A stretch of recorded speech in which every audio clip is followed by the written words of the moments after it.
Hello, everyone. Today we have Siusan on the channel. Hi.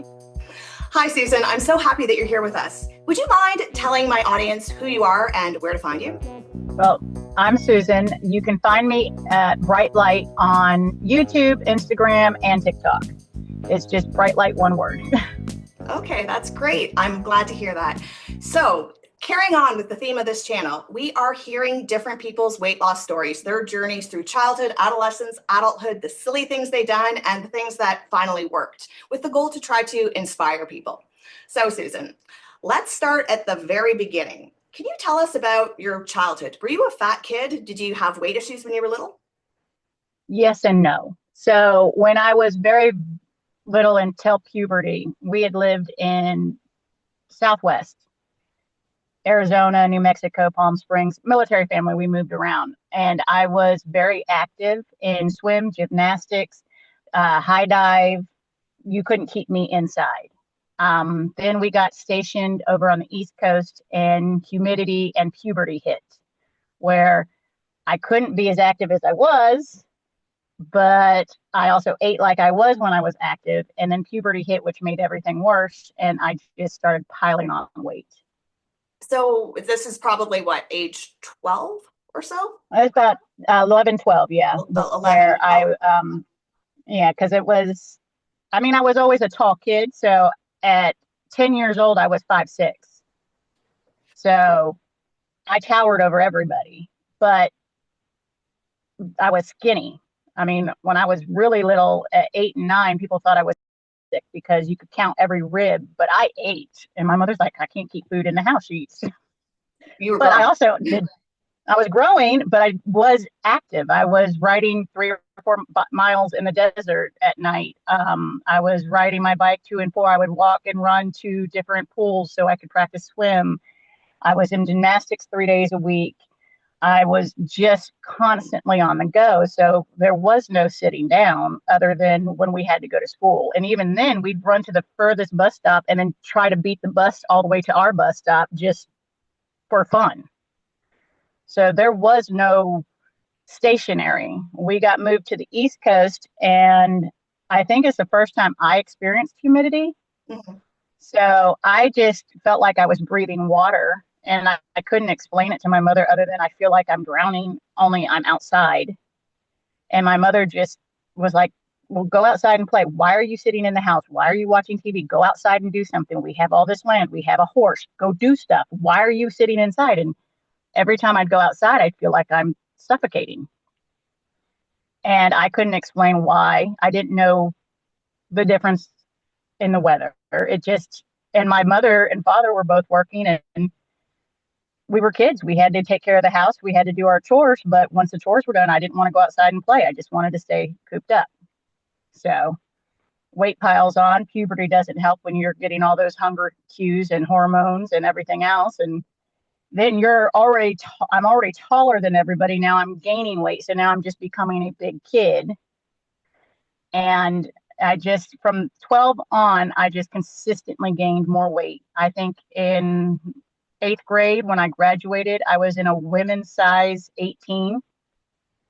Um, my mother didn't know what to do with me. She couldn't understand why I was gaining, but I was cooking meals. I was baking. I was making everything. That was our job. My mother didn't get off until 5 o'clock. We'd get out of school. We'd go home. We'd have to do our homework. We'd have to do our chores. I'd make dinner. I'd make dessert. I'd eat half the dessert. I'd make more dessert. So they didn't know I ate half the dessert. But it was just a vicious cycle that happened. And then when you get into high school, she goes, you have to do something after school. She goes, you are not coming home and staying in this house. You have to do something. So I got into marching band and jazz band and drama, and I was doing all those things. But you're in high school, you have your license, you can go to fast food places.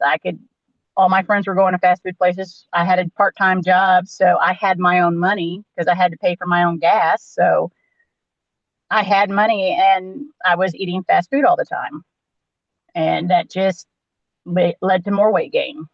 So, during I this think that, time that you were gaining weight, did you know it was the food? no, I would say I took the route that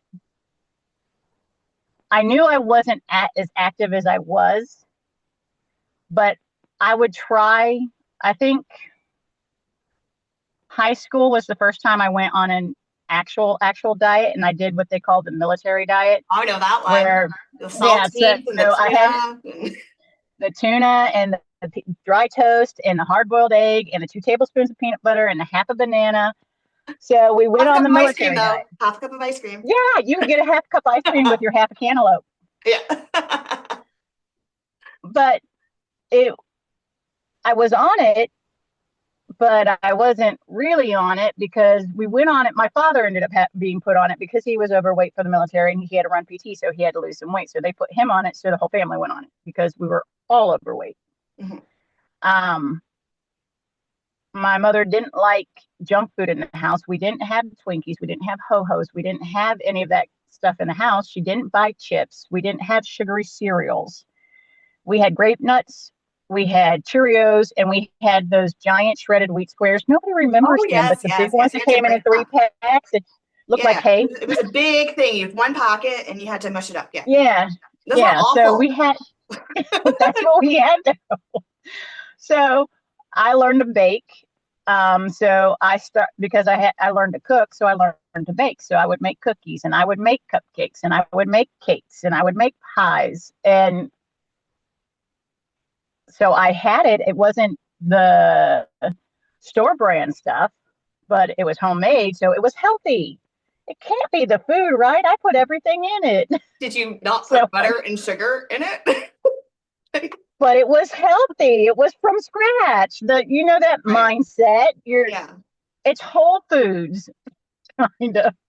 Yeah. So I know I did not put the food as the problem. I put the lack of activity as the problem.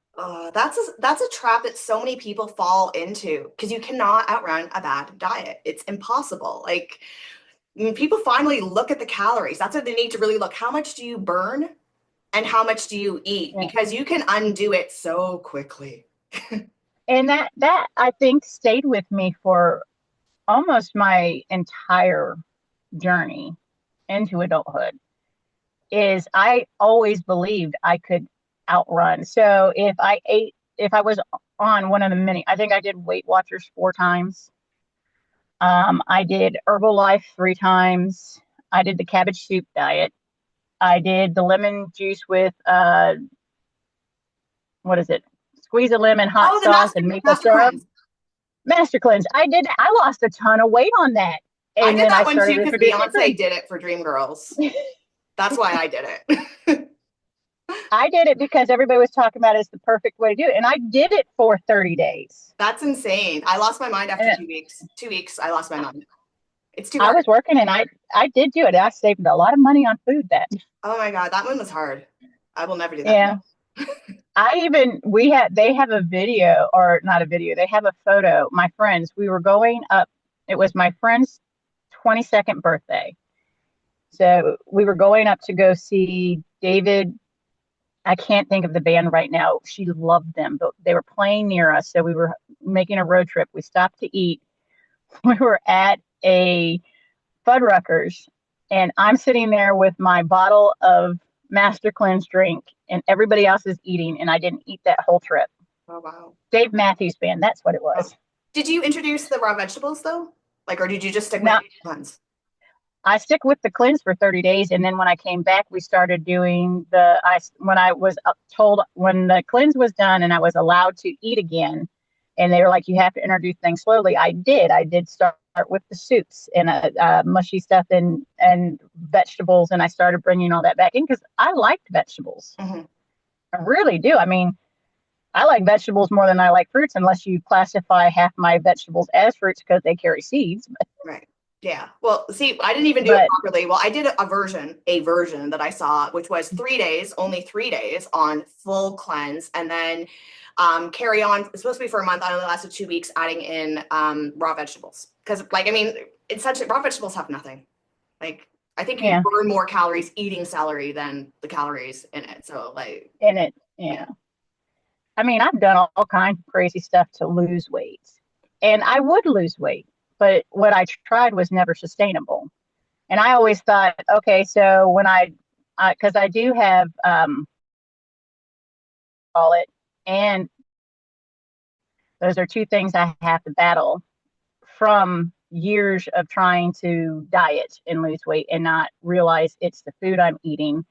I always blamed it on my lack of exercise, so I'd increase things. But I was in college and high school, I was very active, but I was still eating more Right. than what I was ever burning. So I remember losing weight before I went to Italy, and I had got down to 220 pounds, which I used to be 280, and I got down to 220. I was ecstatic and I was so happy with myself. And we went to Italy, and then I went to Ireland for a semester. I had a blast, and then I came back and I piled on the weight so fast because in Ireland we had to walk everywhere, Right. or you had to pay out the nose for things. So we walked everywhere, and we had to walk to Tesco and go do our shopping for schools. And we were going to a school that had a convent, and the hostel we were staying at there was a brick wall that led to the convent. We would jump the brick wall and run through the convent grounds to get to the school, so we didn't have to walk all the way around. Right.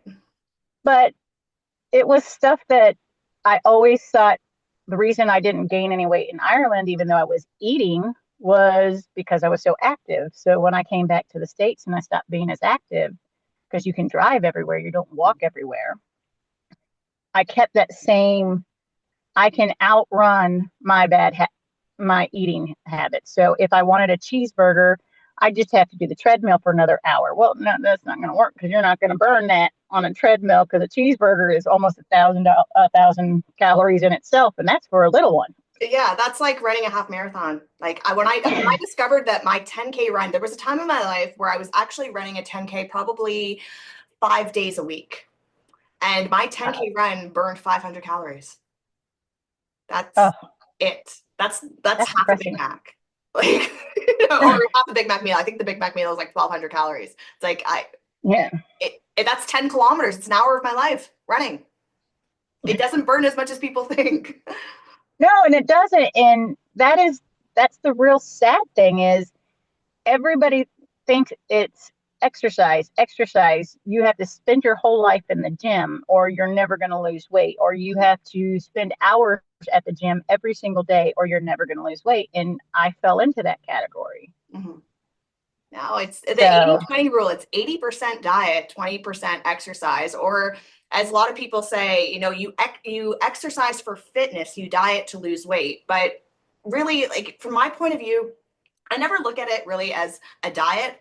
I look at it as what weight do I want to be and what do I need to do to live that lifestyle? So for example, I'm on a weight loss journey right now. I gained a lot of weight. I've lost half of it. I still have about 10, 15 pounds to go. But how I look at it as I'm 140 pounds right now and I want to be 125. So I'm not dieting. I am starting right now, or started a while ago, to live my life like a 125-pound person, which is maintaining the calories for that person, doing the activity for that person. And eventually my body will get to there and stay there because I'm living that life right now and my body will catch up. yeah. Well, and I never put that together. I mean, shoot, when I was 40 was when my body completely gave out on me. I'd been large my whole life. So from 12 on, Right. I've been large. I think from the time I was 23, I was like 280 to 350. And then in my 30s, my late 30s, I went from 350 to 445. And at 40, my highest weight recorded by my doctor is 445 pounds. Um, and all through that time, I went to doctors. I did go to the doctors, and my blood work was perfect. I had no high blood pressure. I had no diabetes. I had no high cholesterol. I had none of the issues everybody associates with being morbidly obese, Yet. other than knee pain, back pain, foot pain, exhaustion, easy tiring, stagnant breath. I've had sleep apnea that I wasn't treated for until I was 40, but I knew I had it. It was so bad, my family thought I had narcolepsy. Oh, wow. because I was getting no sleep at night. I was constantly waking up. When I got tested, they said I was waking up 37 times in an hour, Wow. which they couldn't understand how I was functioning. And anytime I sat down, I would. So my family was like, "You have narcolepsy. You have to have narcolepsy." Nope, I had sleep apnea. But craziness, I worked a job that was on my feet all the time. So I'm like, I'm constantly on my feet. I do more steps in a day than anybody. I do more steps than thin people. My sister, I do twice as many as her, and she's thin.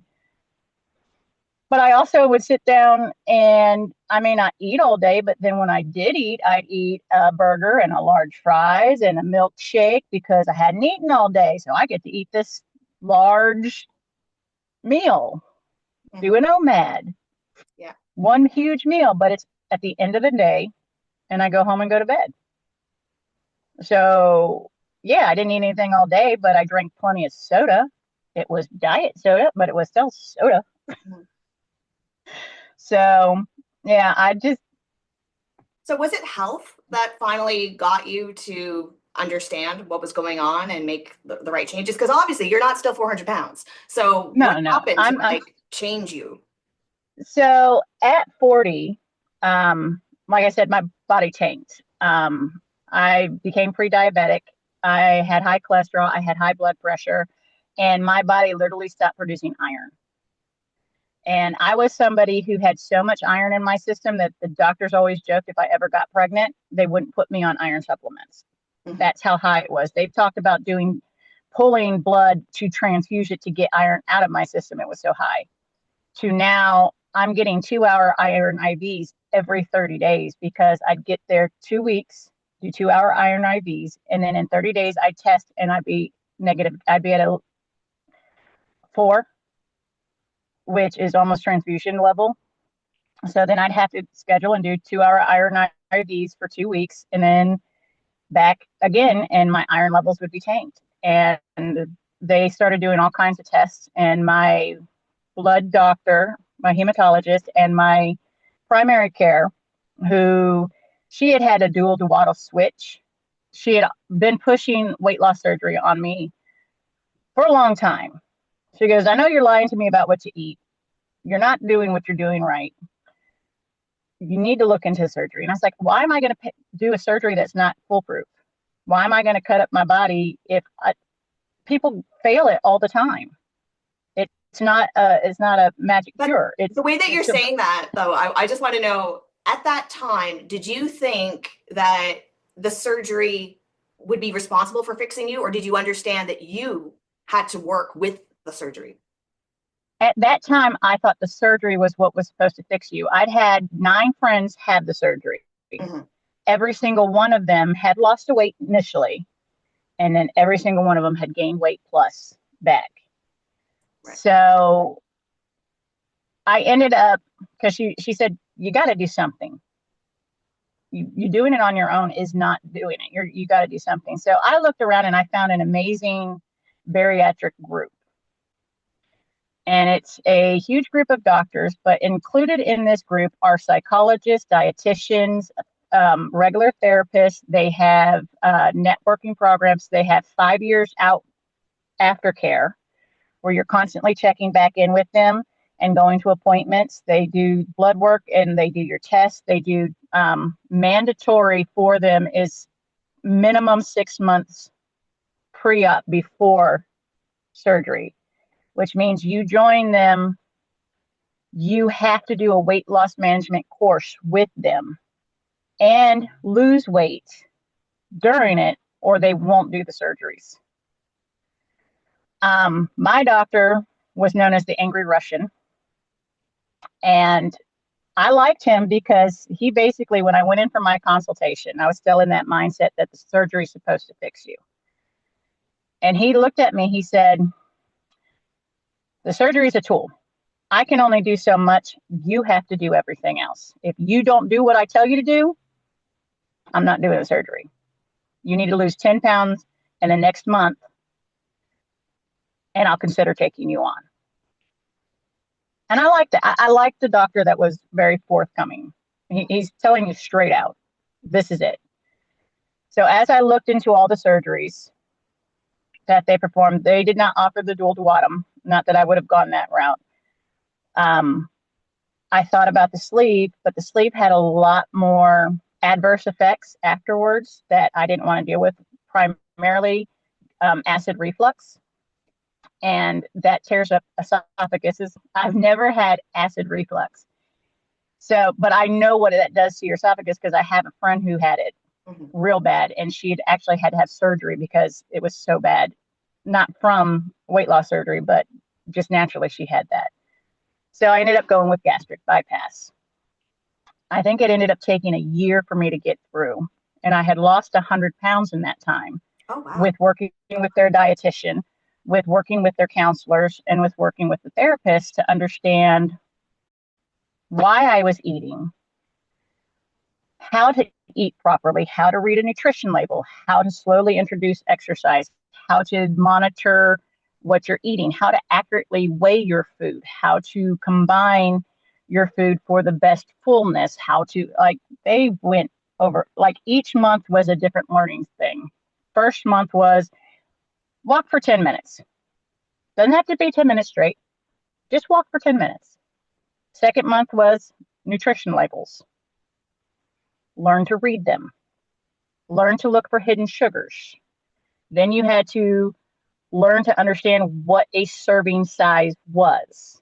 Then it was what food combinations work together, why protein is so important, why carbs have different values based on fiber and no fiber, why that affects you, what's in a nutrition label when you read the ingredients, what are those hidden words that are hiding sugars that can add to your inflammation, what are the hidden words that are adding certain chemicals that could add to inflammation and cause problems. And then it was getting a smaller plate, learning how to see your eyes full or see your plate full and make your stomach feel fuller because you're not seeing a huge plate that's empty. So, and after the first year, I was like, look, I think I got this because I went from 445 to 338. And I was like, I think I got this. I don't think I need the surgery. And the doctor looked at me and he was like, you're still not producing iron. Your blood levels haven't improved. Nothing, you're still needing high blood pressure. You're still needing high cholesterol. He's like, I think you need to get this weight off faster than you think you do. And he's like, I would strongly suggest a surgery.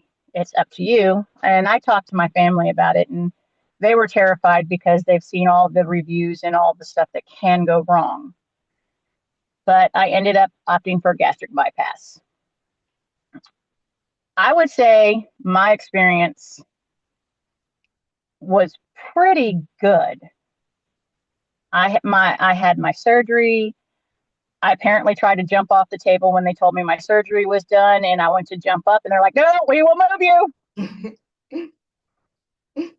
because I was like, "Okay, let me just go." Not that I'm not hooked up to everything, and you guys have tubes and wires all on me or something. I just heard, okay, the surgery's done, and I went to jump off the operating table. But that part of that is a fear. I was terrified always when I've been larger. I was always terrified to fall. How many people are going to have to help me up? If I'm ever incapacitated, how many emergency workers are going to they're going to have to use to lift me? That was something that was always terrified in my head. So I always tried to keep myself out of a position where I would never impede somebody to try to help me. Right. I knew how much pain I was in just myself. I didn't want somebody straining their back to try to lift me or help me up. So anytime if I did fall, I'd try to find a tree or a stump or a bench or something to try to get myself up rather than somebody try to give me a hand up. Right. But that's part of the reason why I believe I tried to jump off the operating table when they said I was done. Right.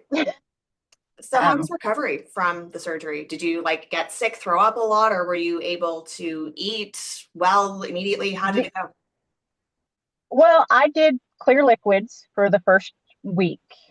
Um, I did protein powder and hot water and teas and stuff like that, bone broth, clear liquid. And then I started and doing the shakes. And other than not being able to sleep laying down, I had to be in a chair and a recliner Hmm. that could lift me up because I tried to get back and I could barely get out of bed. I literally had to roll to my side and kind of fall on my knees because I couldn't use my ab muscles.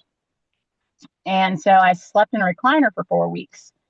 But as far as the food went, liquid stage, breeze. No problem. Other than the first time in my life, water, they always tell you water's heavy. And that's why they tell you to put those flavorings in it because the chemical in the flavoring will break the water up and it doesn't sit as heavy.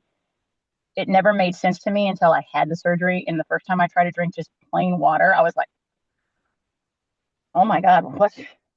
Oh, why does putting something in water make it lighter? It didn't make sense, Right. but it worked. And after the first 2 weeks, I could go back to drinking plain water, which I was happy about. I was never into the flavorings or the crystal lights or anything. Right.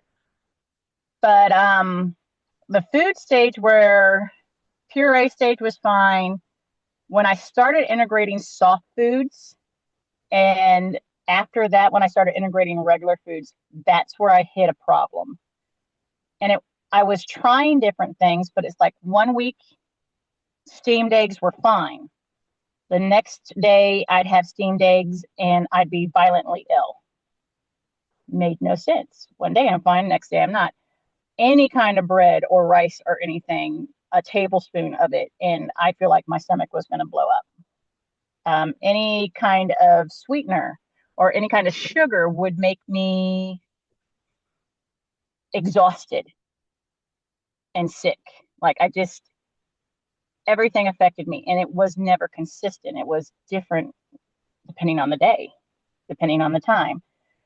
And it was a big learning curve to realize, I think at week 6 is the first time I started having hunger, phantom hunger cues is what I'll call them.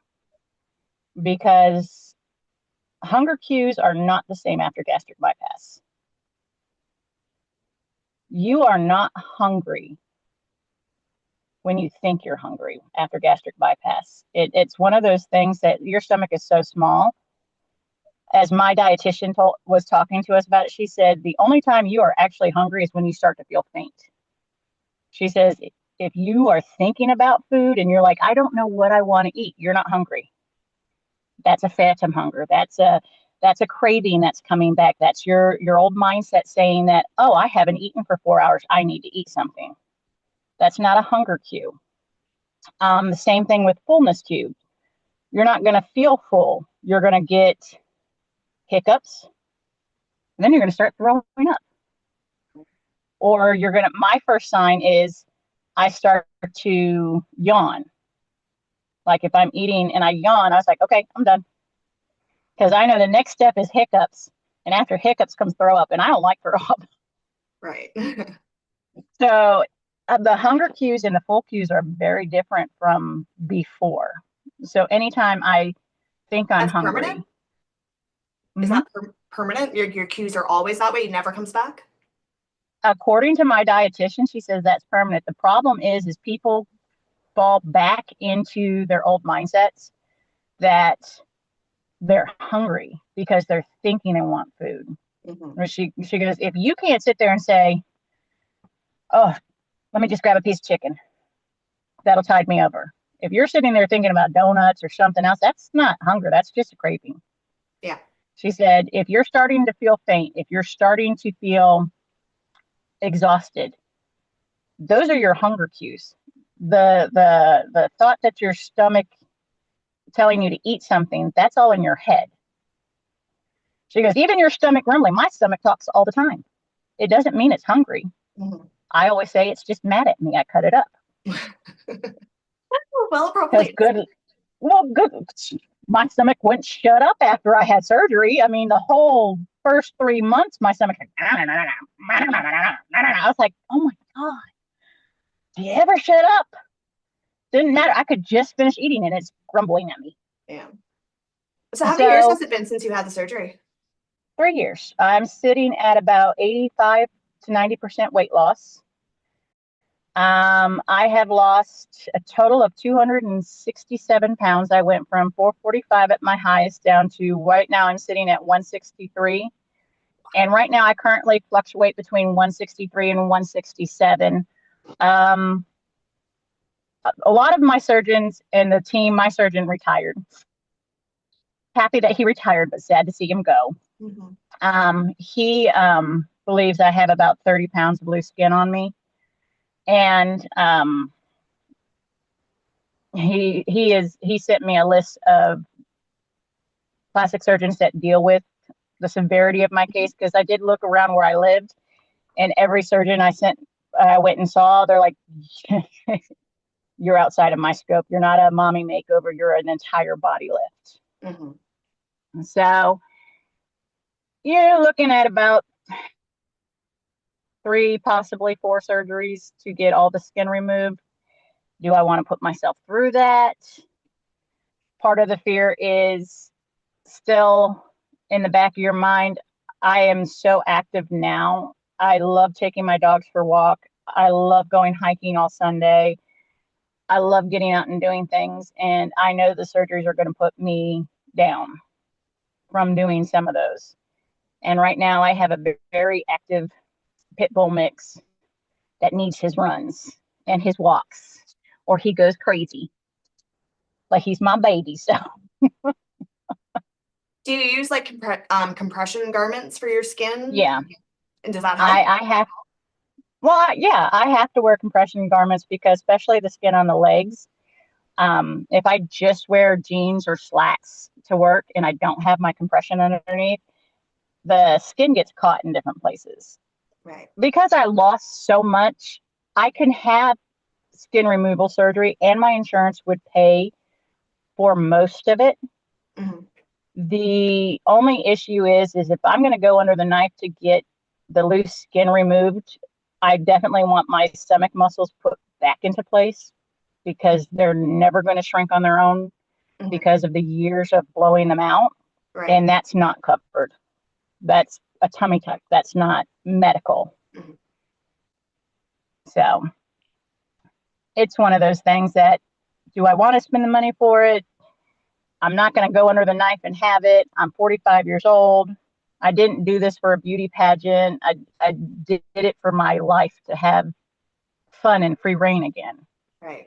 So as you were talking about how much weight you've lost, my first thought was, oh my God, you were as big as Tess Holliday, and you would be what she would look like if she lost. Would you say that you were about Tess size? Because I think she's about she looks about 450 to me.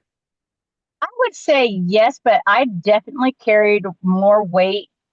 My weight was more evenly distributed because she carries so much of it in her stomach and her gut. She's round. She's very round. Glitter and lasers is like leaner and then big. Yeah, and I was kind of like overall. Okay. And Tess definitely carries a lot in her boobs. I have no boobs. Even when I was fat, I had no boobs. Like I'm a C cup. I'm a C cup now just because of all the extra skin. And yeah, that was so unfair. Yeah. How do you get that fat and not have boobs? That's not right. It's not fair. Like at least give me that. It was probably my biggest complaint is because I'd have to buy a size 52 bra band. But they didn't make B cups. Right. Because that's rare. You had double D's. You didn't have it. I had to go get special. I wore sports bras because they're the only things that fit me. Right. Because I had this huge bandwidth, but they wanted double D's and H's. Right. I think the smallest cup size I ever found in my bra band size was a D. Yeah.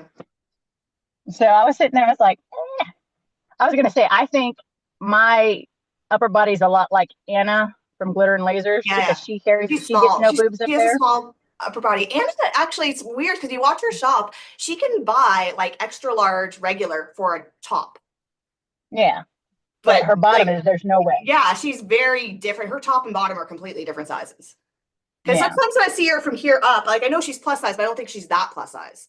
And then, And then you see the whole bottom and you're like, what the hell? yeah, she's got a small butt. She's got a small upper body for a bigger lady.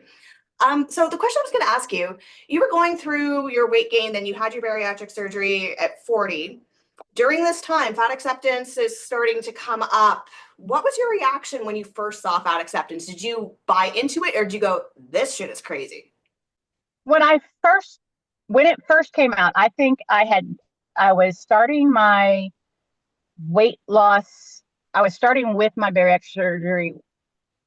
Well, before that, I actually was introduced to fat acceptance or body positivity at that time. I was in a group that was supposed to be body positivity.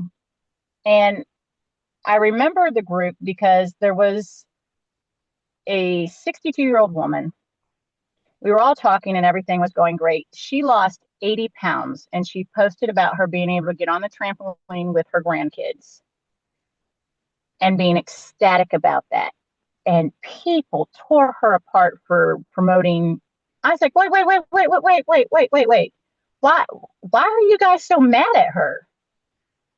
I mean, she's 68 years old. You know how hard it is to lose weight at that age?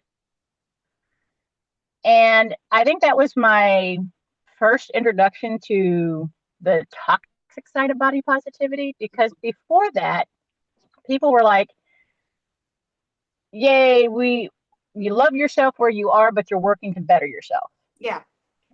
You weren't working to lose weight and be thin and be a princess, but you were working to better yourself, get more mobility, get out there and do things, go live your best life, go do stuff and not be held back by the size of your body.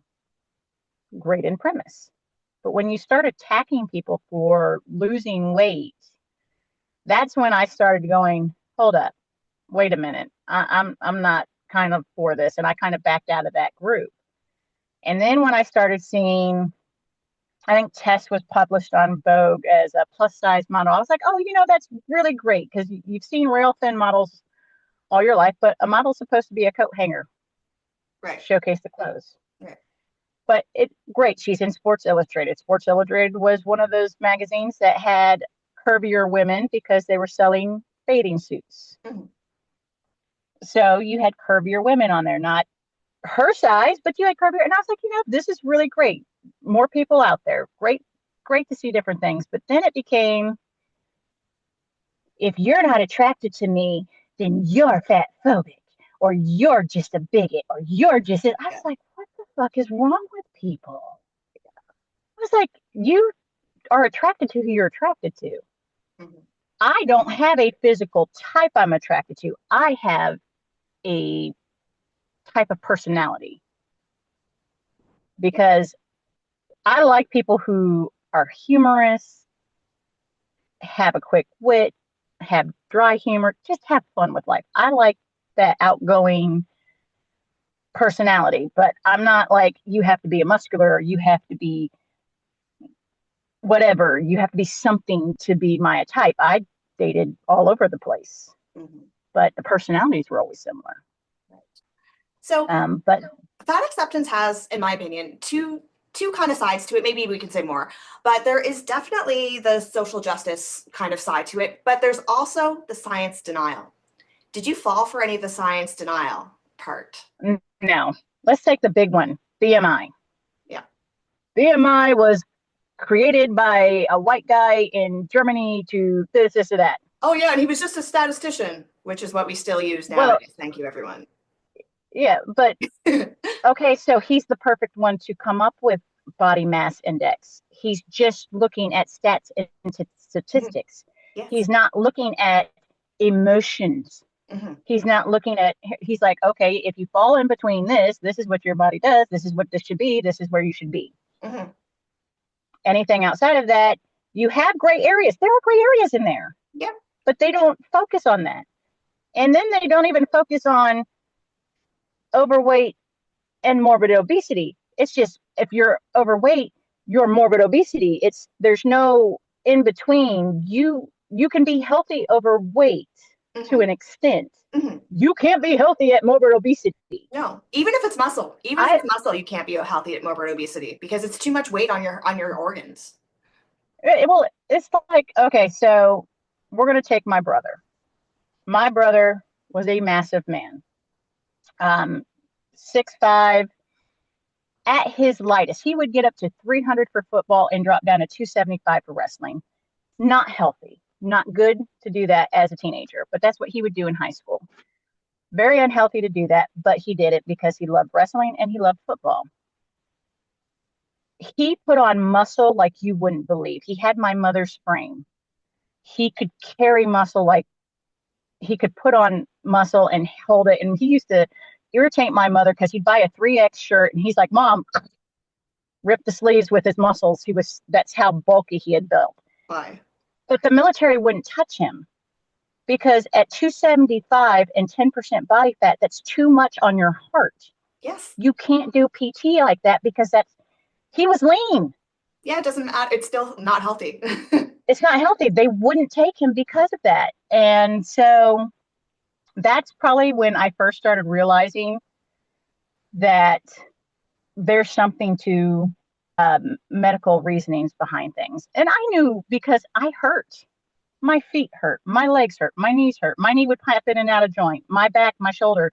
I had a lump about this big on my neck, on the back that was tight, and I always said it was a ball of nerves. Well, when I lost the weight, that's gone. So tell me, as your weight loss happened, did you get off of medications? What ailments cleared up? Like, can we start to debunk a bunch of the stuff? Like, if you were skinny, you still would have been in pain? I have no medications. I am on vitamins, which I will be on for the rest of my life because my body does not absorb through food the nutrients I need. I will be on them forever. I understood this going in to the surgery. I knew this was something, and the reason people lose a lot of weight, lose a lot of hair, and have a lot of problems is they stop taking these vitamins. You're on them for life. That's There's no beating around it. Your body is not going to absorb everything that you eat, so you have to be on a supplement. But I'm off of all medications. Is your iron better? Yeah, I take iron once a day in the evening. I take 130 milligrams of iron. And when did your body start to not need the extra treatment for the iron? In order to have gastric bypass, my surgeon, because you have to be able, because you pass, when you have it, you pass the duodenal switch, which is what produces iron in your body. And that's why gastric bypass is very notorious for people being very low iron. In order for me to have the surgery, I had to get my iron up. So he put me on my bariatric iron pills prior to surgery to level me out. And I did level out with doing half the amount. After surgery, I had to take the full amount, and I have never, my blood work is perfect. My iron stays fine. My everything I'm off of all medication, but my B12 is fine. I don't even have the B12 shots anymore.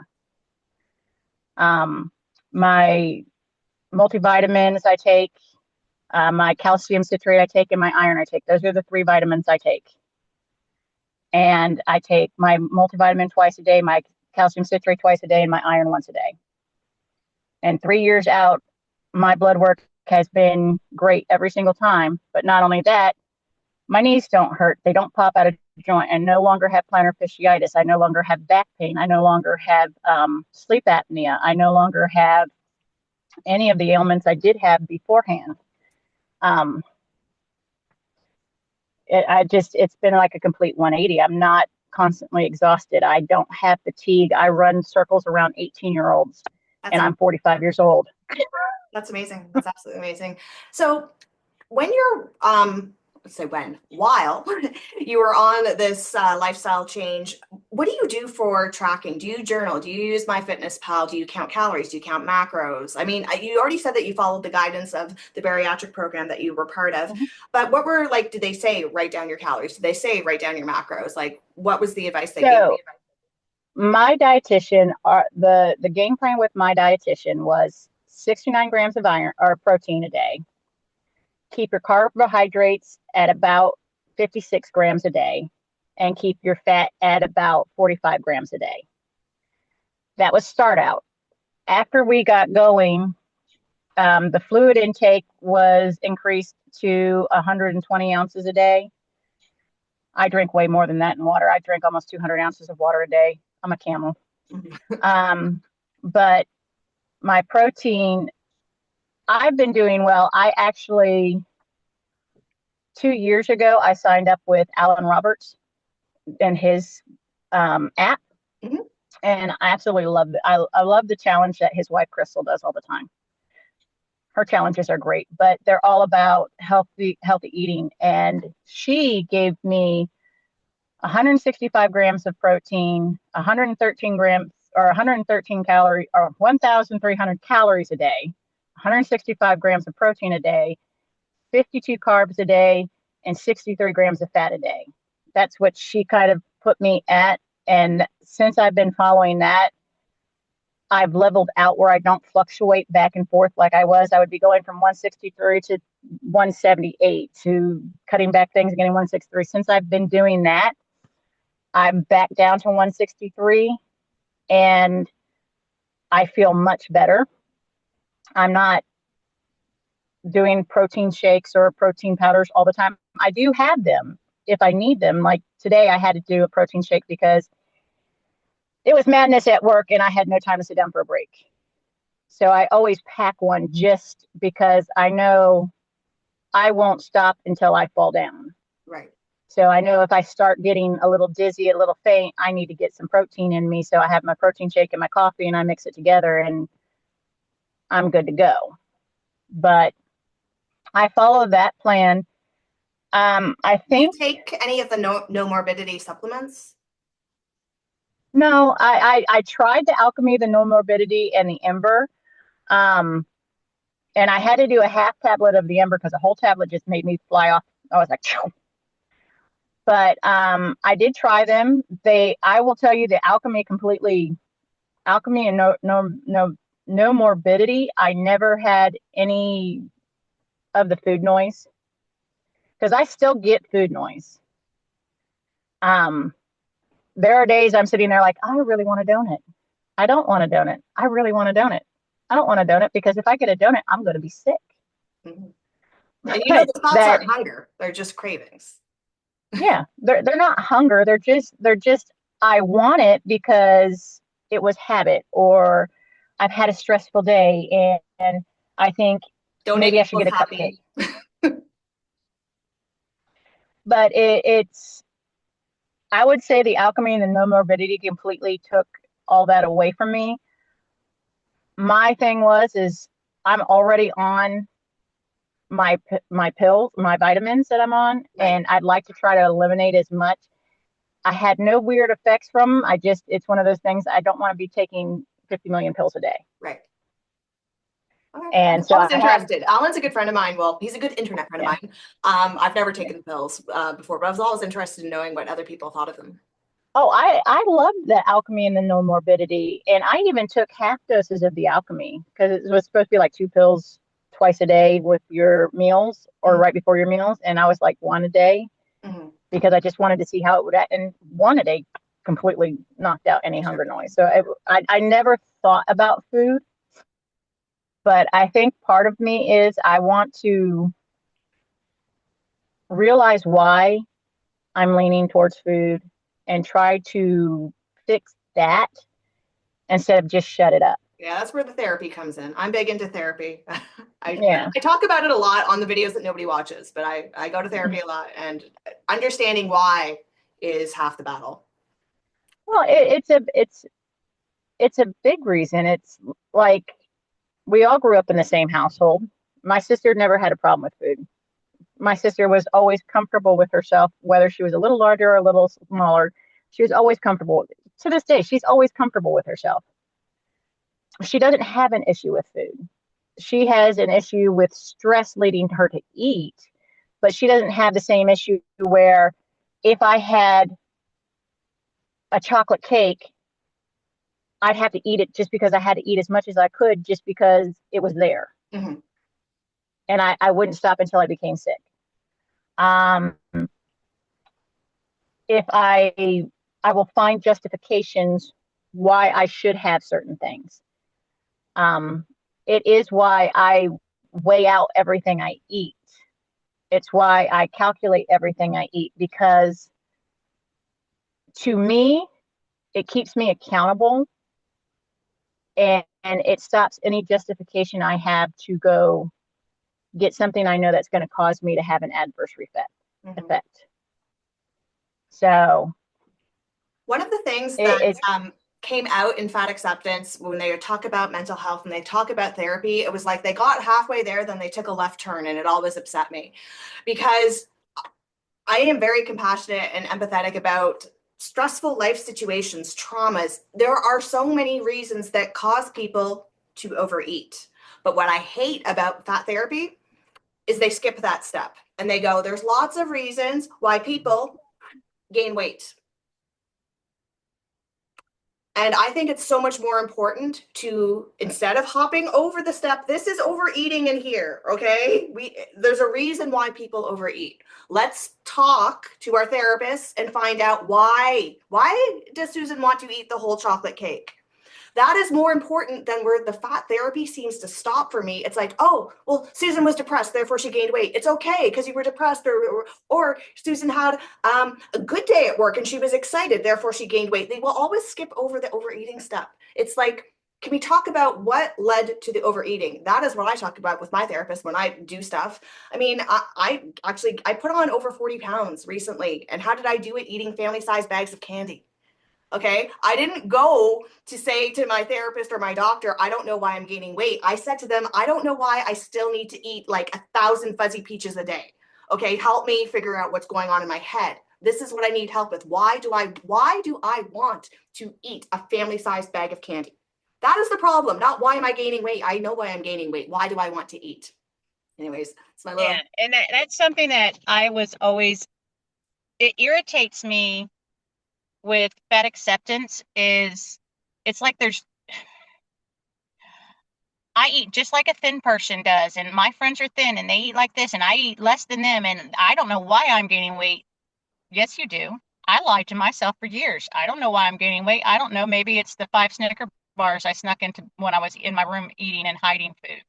Maybe it was the 10 cookies I grabbed off of something to eat while I was making dinner. Maybe it was the cheese I was snacking on when I was making dinner. Maybe it was the candy bars that I had hidden in the freezer in the back so I could have them. Maybe it was the scoop of ice cream I added to my espresso shot to make an espresso sundae, but then I added another scoop of ice cream. Exactly. All those things. All those things. It reminds me of a long time ago. I made a video and it was like something like my thin friend, and just trying to show the comparisons. And like one of the scenarios I showed, two friends together, thin friend, fat friend. They get together, they bake cookies. They bake the whole thing of cookies. They sit down, they each have two cookies. The thin friend leaves and goes home. The other friend sits there and eats the rest of the cookies. Then a week later says, well, we both ate cookies. I don't know why. Like, she had two, went home, had nothing. After she left, you ate the rest. Don't lie. After she left, you ate the rest.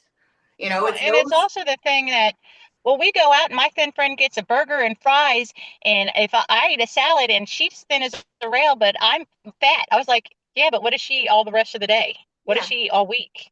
Hmm. I may have a burger. I will never have burgers and fries. That just does not sit well with me. But I may have a burger. If I have a bun on my burger, then I won't have fries. If I have no bun on my burger, I will have fries. Hmm. But I don't do that every day. I don't do that every week. I maybe do that once. I go out to eat with the girls once a month. Hmm. Everything else I cook at home. But I'm also very diligent about what I cook at home. Like, okay, my typical day, everybody goes, what do you eat in a day? I start out with steamed eggs. I love steamed eggs. They're my favorite things to make. And it's not like I took Korean steamed eggs and I twisted them to make like a sous vide egg bite kind of thing, Hmm. where I take egg whites, eggs, cottage cheese, garlic, and onions, and I blend it all up. Then I put it in a steam pot, and then I put it in a microwave on a very low heat, and it steams it for like 8-10 minutes, depending on what's in it. And then I take that and I put hot salsa and fat-free plain Greek yogurt. And I looked all over God's creation, and I found a brand that does not add sugar to their plain Greek yogurt. That irritates the hell out of me. Sorry. That is annoying. My husband actually complains about that too. Because I went through 10 different brands before I found a brand that did not add sugar to plain fat-free Greek yogurt. Mm-hmm. I could not understand why they were adding sugar to all this stuff. I said, if it's with vanilla, I'd understand. Yeah. But plain? Yeah. But they do. So I use that. That's my sour cream. That's my mayonnaise. That's right. my pudding. Yeah, well, That's whatever I want. It's a good base. You just add flavor to it, right? It's a flavorless base essentially, and you can make it savory or sweet. It's up to you. That's my every morning. 9 times out of 10, that's my weekday morning. I make that every morning before I go to work. Now, if I have leftover chicken, sometimes I throw chicken into it. If I have leftover steak, sometimes I throw steak in it. That'll boost up the protein. But that's my breakfast Monday through Saturday. And right now, how many calories would you say you're eating a day? And is it easy? I eat between 1,000 to 1,300 on a regular basis. Once in a while, I may hit 1,450, but I'm not hungry. And how tall are you? Huh? How tall are you? I'm 5'6". You're 5'6". Okay. And you're just trying to maintain though right now. You're not still trying to lose. I would like to get to 160. I would really like to get to 160 because if I am holding about 30 pounds of loose skin, you're actually 130. I'd be about 150, I'd be about 130, which would be is the right weight for me. Mm-hmm. So my goal is to try to get to 160. I'm not going to beat myself up if I don't get there. I'm proud of where I am. I'd like to put on more muscle. That takes time. So I'm not trying to become Shakara.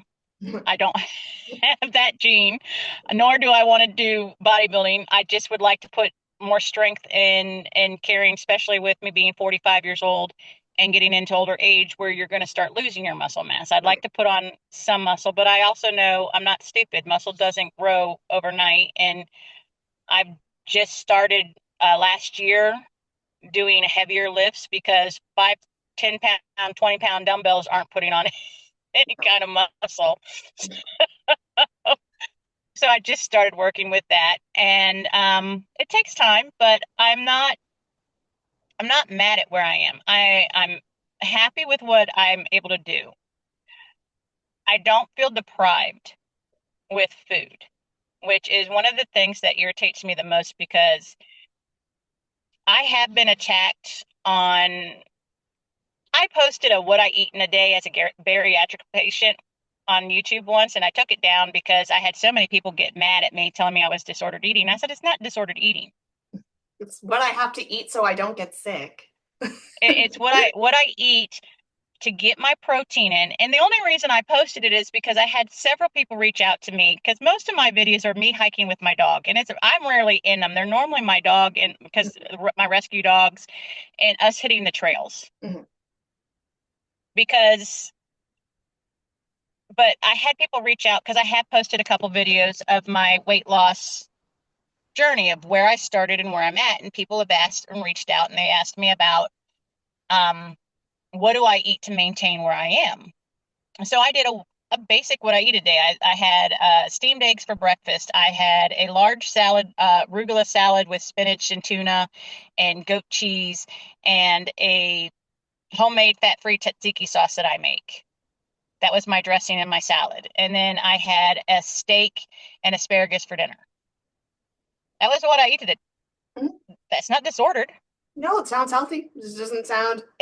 I'm sitting there going, what are you mad about? Well, you don't have any carbs. You're trying to do keto. Well, no, because bread sits funny and makes me sick. So I don't eat it. Mm-hmm. Yeah. I like rice in small versions, but if you saw the portion of rice I eat, you would say it's disordered because you think what I posted was disordered. But that's all your body can handle. So no. Yeah, it's like I love sushi and sashimi, but if I eat the rice that comes with the sashimi, I'll get one roll in and I'm good. So speaking of like these hunger cues, I wanted to know what your opinion is on Ozempic. And do you think it's a good thing that it's here and helping people, or is it a bad thing because people are getting addicted to a drug they have to take for the rest of their lives? Should it be just reserved for diabetics? What do you think? My opinion on Ozempic is there's not enough testing for it. I don't like the side effects that are from it. I know some of them are extremely rare, but they're dangerous side effects. I get concerned when I see things like gastric paresis. So that stuff concerns me. If you want to take it and use it as a tool, it's the same thing as weight loss surgery. They are tools. The problem I see with it is people are taking it thinking it's a magical cure. I know people who are on Ozempic. One of them's on it because of diabetes. Her A1C was at a 12. Ooh, that's high. So she had to have knee surgery, and she couldn't get knee surgery with an A1C of a 12, so they put her on Ozempic. She was so incredibly nauseous, she couldn't eat anything. Basically, everything that I have read about it, the only thing it does is it makes you nauseous from eating, so you're just not hungry. Okay, if you can use that and build a structure with it, okay, but if you're taking it to make it be a magical cure where, oh, I'm not going to eat anything and it's magically going to take my fat away, no. I think you should be psychologically evaluated before you have it. I think it's the same thing with gastric bypass and any weight loss surgery. You should be psychologically evaluated before you have them, because you can do major damage to your body with these tools that you're looking into. I would like to see That's it. the thing. I would like to see it the same, pretty much exactly the same as you described your bariatric surgery. That would be amazing. Like if someone had to go and for a month work with specialists and build a routine, stick to that routine for a month, and then say, okay, guess what? We're going to make it easier. You're still sticking to that routine, but now you'll be a little less hungry. Yeah. But you've already built the Well, routine. but the reason my bariatric center has they have a 85% success rate years out of surgery. That's one of the highest in the area for bariatric clinics. That's one of the reasons I went to them, but it's because the psychologists that are associated with them, they are primarily change of life psychologists, which their specialty is dealing with changing your life, finding a reason to better your life. It's not always the gastric bypass. Some of it's addiction, some of it's stuff, which helps because a lot of people who need gastric bypass are food addicts. Mm-hmm. And nobody wants to admit that. Nobody wants to admit they have BED. Everybody wants to admit they have ANA. I know. Well, ANA is part of BED in a way, because you have that restriction part and then you have the BED part. Yeah. Yeah, I totally agree. And it infuriates me when I see the fat activists and everything go on. They're like, I'm healing my relationship with food. I'm not restricting anymore. Well, bitch, you're still overeating. Exactly. So you don't have ANA. Mm-hmm. You have BED. So why is it you want to claim victimhood? Yep. Totally. But you don't want to claim victimhood for the right ED. You want to claim victimhood for the one that you think sounds pretty. The one that the thin girls have. You want to be that one because for some reason that one is more popular than the one that actual almost 85% of the obese population does have. Yeah, well, and being honest with yourself is the place where you get help. And it's the hardest thing to do. You'll never get better. You have to look in and say, what am I actually doing? Am I actually overeating? Yes. That honest part is so missing from fat acceptance. Like they're so afraid to be truthful. Yeah, and they're so afraid to say that they were wrong. Like a lot of that stuff, like the stuff that's going on with anti-diet pilot, I'm like, just say I was wrong. How hard is that? Just say I changed my mind. I was wrong. That's it. You're allowed to be wrong. You're I still allowed to stand make by mistakes. it. What? What?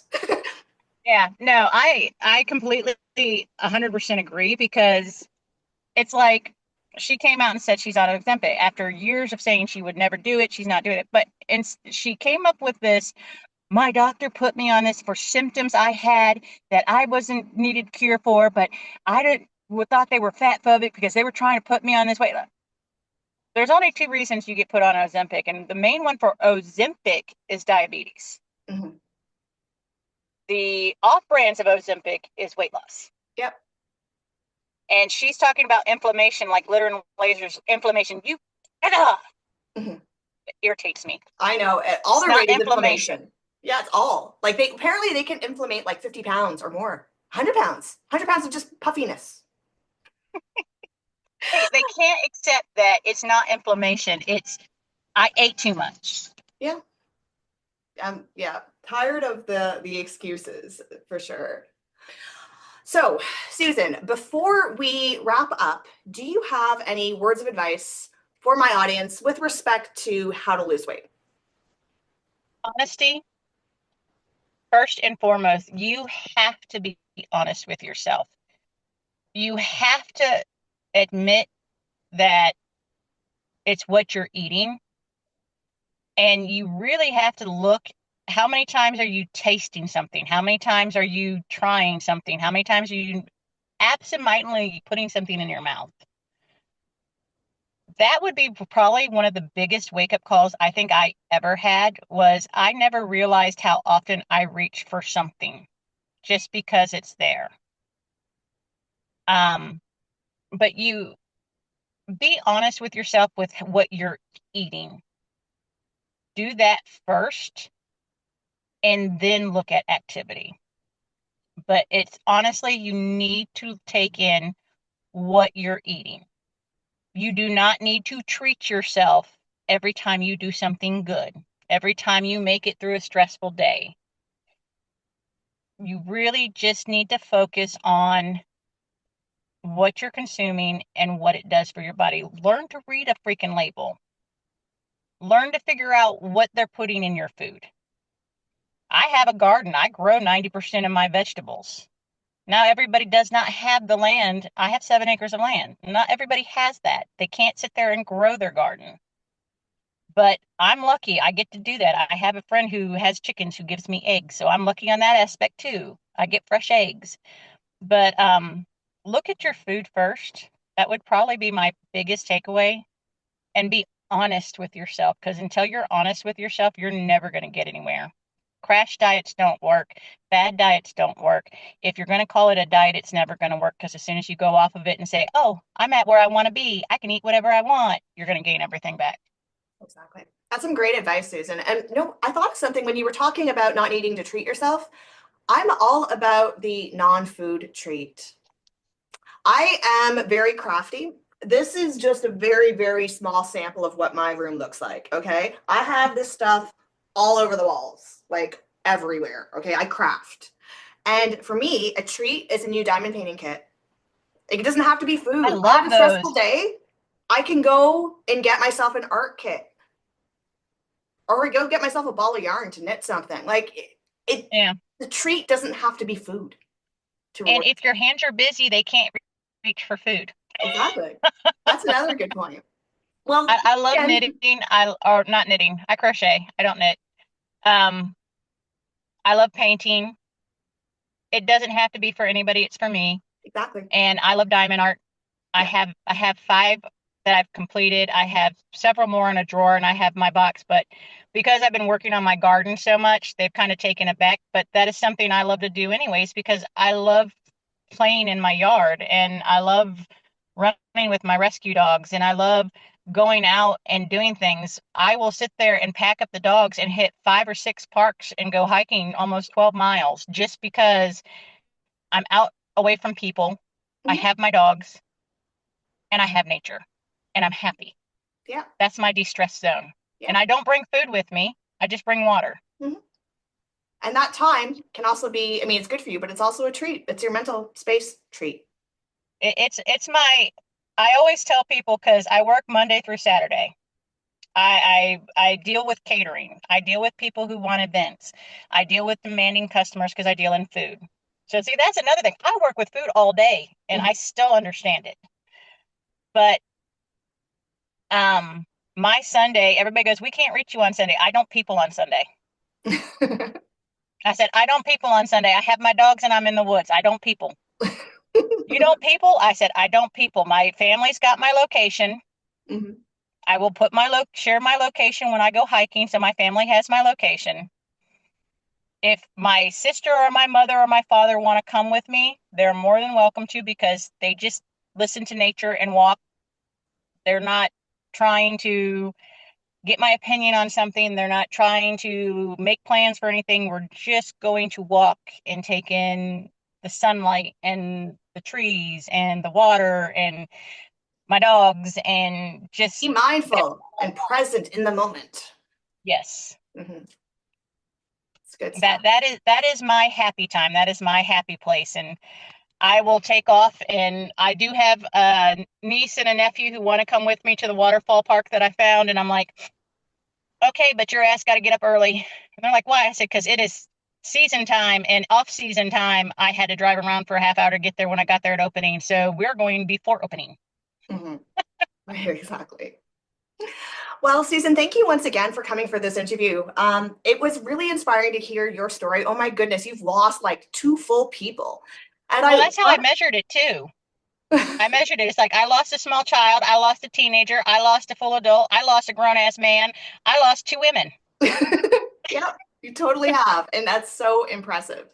So now I'm going to ask the rest of my audience, do you have a weight loss story that you want to share? If you do, send me a DM on Instagram at @momthatdances, and maybe I'll feature you on the channel.